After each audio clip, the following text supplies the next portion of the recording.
All right, guys, what's going on? Welcome back to the Everything College Football Podcast. Today we'll be looking at Oregon-Washington, perennial top 10 matchup in the Pac-12. It's going to determine a lot of things going down on Saturday in Seattle, 3:30 p.m. Eastern Time. 69.5 is the total.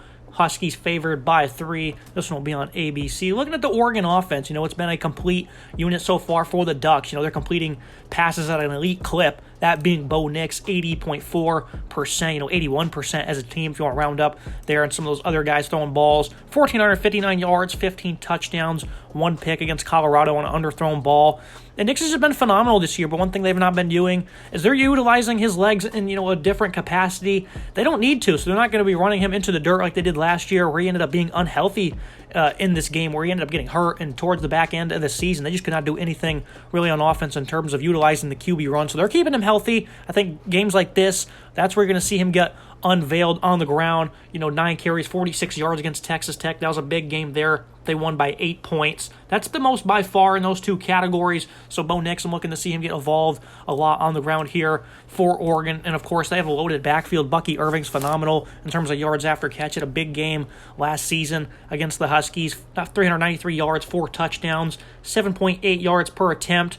Jordan James, I think he's been a great number 3. He's really surpassed Noah Whittington, I think, maybe as the number 2 back. He's also got over 8 yards per attempt. As a team, they have over 7 yards per carry, and of course they weren't all that great against Texas Tech, though. 113 yards rushing, under 4 yards per touch. But so far they've had dynamic balance. It starts with an offensive line that's just been terrific. Washington and Oregon, they're pretty identical in terms of what they provide, and the offensive lines are a big reason why. Jackson Powers Johnson, he's been one of the nation's best players on the interior at center, been phenomenal in pass blocking. He's been a great guy at run blocking as well. Johnny Cornelius, the Rhode Island transfer, he's been elite in pass protection. Stephen Jones, he's really stepped up. Marcus Harper, he's still struggling a little bit, not so much in pass protection, but on the ground in terms of maybe a run blocker. Certainly a lot of room to grow there. But so far, this has just been an offensive line that's been phenomenal. Josh Connerly, still a young player there on the left side. He has only allowed 4 pressures. That's a team high, and he gave up a sack. So he's kind of been the weak link there on that side, but still a young player, former 5-star. I think, as the season grows on, he'll start to really cook it up. A lot of weapons here for Oregon, though. You look at the running game, of course, we talked about. The receiving core is phenomenal. You got Troy Franklin. He's going to be their leader here. 32 grabs, 535 yards, 7 touchdowns, averaging over 100 yards per contest. Gary Bryant, the USC transfer, has been great. Tez Johnson's been a great slot weapon as well. Trayshawn Holden. Bucky Irving also has 18 receptions to make it second on the team. Terrence Ferguson. They've been dishing around to a lot of different guys. Oregon, a very conservative approach, I'd say, this year on offense, which is crazy to say considering they have 51 points per game. But they're not trying to do too much. They're not trying to burn themselves. Very, strategic play calls. 472 yards in every single game, at least this season. Coming off 3 straight 500-yard games against some, lowly opponents. But they've had ideal balance, 200-plus rushing and passing in each of those. And this is a phenomenal offense. They don't turn the ball over. And again, Bo Nix, his completion rating, I'm pretty sure it leads the nation. This is a big game for him and trying to get some Heisman votes for sure. But again, for Oregon, just dynamic balance. The offensive line's been great. Bo Nix's legs, that's something I'm going to look for in this contest, though. Them trying to utilize those a little bit more, especially on those read option plays or getting to the boundary, especially in the red zone as well. Bo Nix has pretty good athletic gifts when it comes to running the football. You look to the Washington offense, certainly not tailored around as much balance as they're an air raid attack led by Michael Penix. Remember 2 years ago at Indiana coming off a second torn ACL. He was just awful. More picks than touchdowns, could not complete a pass really with accuracy, with, precision. He just had no confidence one bit. It's at an all-time high right now. Just shy of 2,000 passing yards, 16 touchdowns, has 2 interceptions, and he didn't throw a touchdown in that last game against Arizona, still completed 75% of his balls, averaging 400 yards per contest. He's just been terrific, pushing the ball downfield with pace, great accuracy. The long ball can be hard to hit, especially if you have a big arm like Penix's, but his control is dynamic and top-notch. And he has a great receiving core that really allows him to do that. Great playmaking from guys like Rome Duns, 32 grabs, 600-plus yards, 4 touchdowns. Jalen Polk has really stepped up this year after being a reliable pass catcher for him a season ago, almost 500 yards for him, 18 yards per catch. Jalen McMillan, he appears to be fully ready to go in this game. It seems like the latest reports out of Seattle. 20 grabs, 311 yards, and 3 touchdowns in 3 games this year. So he's averaging over 100 yards per game as well. That trio right there is dynamic. You want to try to take those guys out of the game, but it's just hard because of how much space they generate and how good they are, with in terms of, precision and confidence in this passing attack. And, of course, the chemistry is just top-notch. Gurmy Bernard, Bernard, he's not bad as well as a fourth option. Jack Westover has 4 touchdowns at tight end. Handful of different guys that can certainly burn. It's going to be those 3, though, mainly. In the running game, when you have an offense like this, you really just need to be in that 100 to 150-yard rushing per game mark. They're about 123 per contest now, 4.7 yards per carry. Dylan Johnson, the Mississippi State transfer, hasn't been involved as much as a receiver as I thought he would, but as a runner, 240 yards, 4 touchdowns. Will Nixon as well as the second string back. They have a handful of different options here in the backfield, but again, it's just about timely runs, picking up short yardage, maybe utilize them at the goal line. They had 4 rushing touchdowns against Arizona, so even though Penix didn't have one, all their 4 scores on offense came on the ground.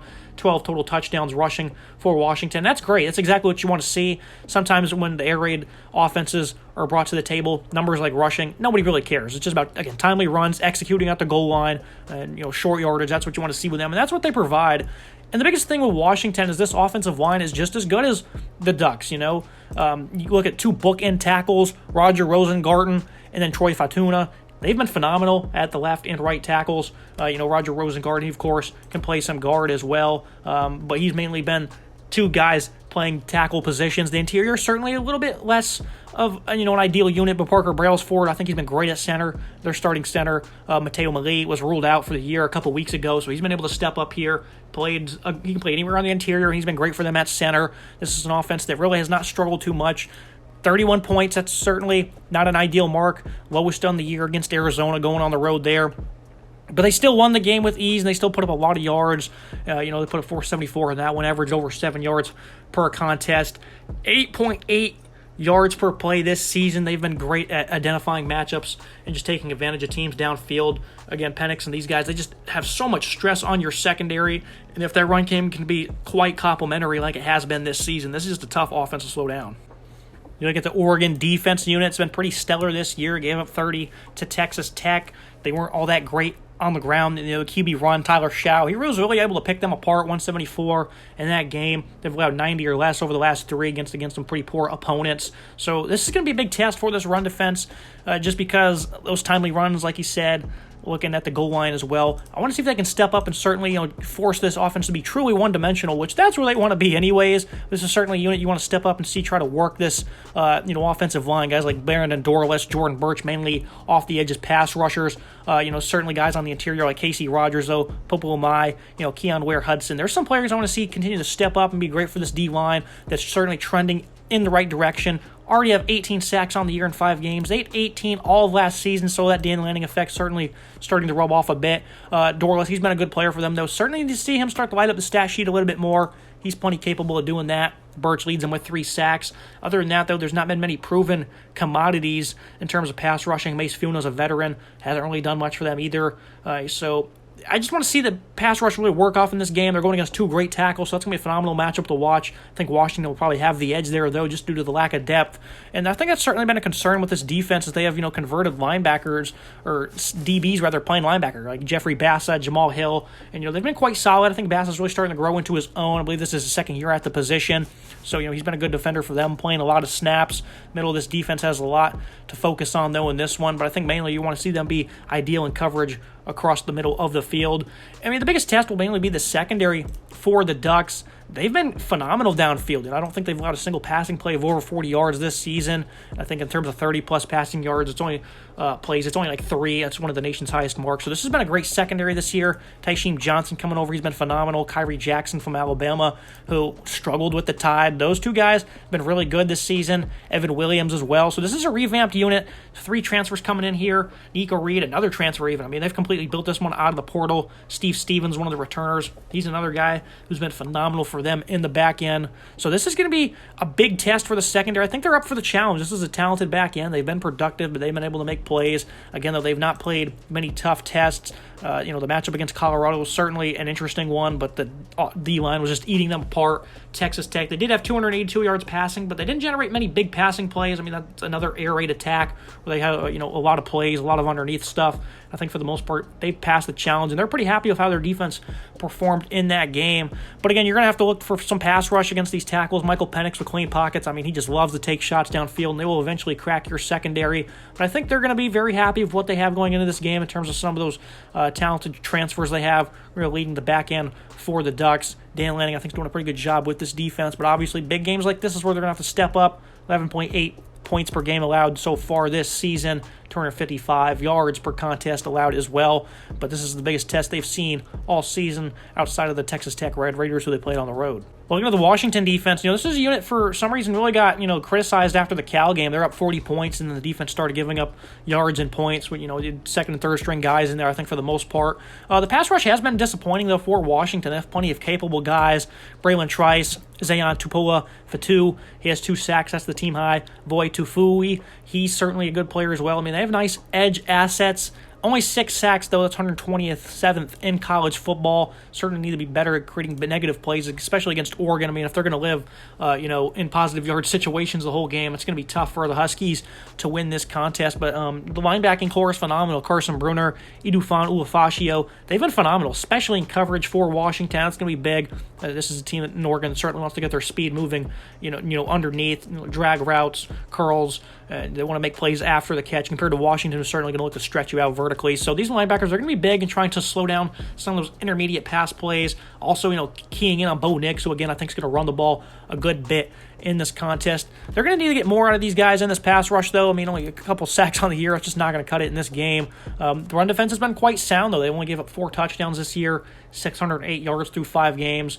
They held Boise State in check with 138. Arizona wasn't able to do much. Jaden Ott was, bottled up for the most part of that contest. This is a good D-line, though, I think, for the most part, in terms of some depth and some nice size. Some of the guys we read off earlier. Tulai Latu, he's back for them. He should be fully healthy. Umalo Ali as well. So they got some senior leadership, some size up there in the middle. Certainly going to look to take advantage of a really good Oregon interior offensive line. Going to be a fun battle to watch. But I think Oregon's probably going to have the advantage there, so these linebackers will have to be big in slowing down this run game for the Ducks. Look at the secondary. I figured this was probably the weakest point of this defense coming into the year. They weren't great in that second half against Cal. 363 yards allowed passing, 232 against Arizona. It's a pretty solid mark. They on the field a good bit. I think for the most part, they passed the test.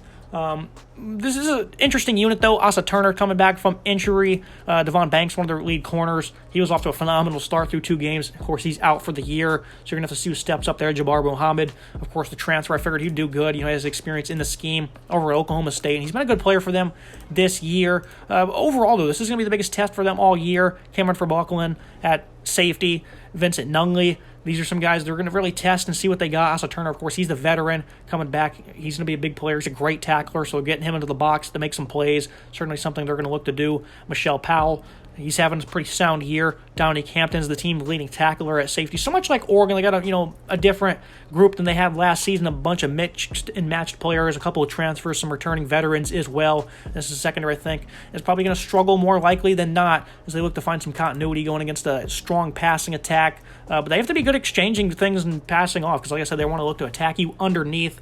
And I think that as long as those linebackers are key and some of these safeties aren't, going to get beat downfield, they can do a pretty good job defending this Oregon passing attack. But it's really going to start with how they do against the run because if Bo Nix can start getting some play action going, he's highly accurate. He knows where to go with the football. And that's going to be a big problem for Washington's defense. Looking at the tail of the tape, the team comparisons, looking at quarterback, it's even, quite frankly. There's no way to put it around. I'm not going to give the edge to either team. These guys both have great quarterbacks, both in the Heisman race. At running back, Oregon much deeper, Jordan James, Noah Whittington, Bucky Irving. This is one of the best backfields in the country.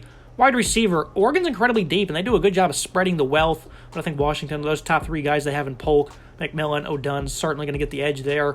Offensive line and defensive line, I'm not seeing much big edge. Obviously, they have the edge in terms of sack numbers and being more productive is the Ducks, but this is a talented unit for the Huskies. They certainly haven't been really proving it on the stat sheet, but it doesn't always matter. They've been stout against the run. I think they have an opportunity to do the same here. They can contain, fill lanes well, and that's certainly something that certainly is going to give them the edge more than some numbers. Offensive line-wise, 2 great units. They're both ranked the exact same in tackles for loss allowed and sacks allowed, both towards the top of the country. It can't get more even than that, so I'm not going to pick and choose there.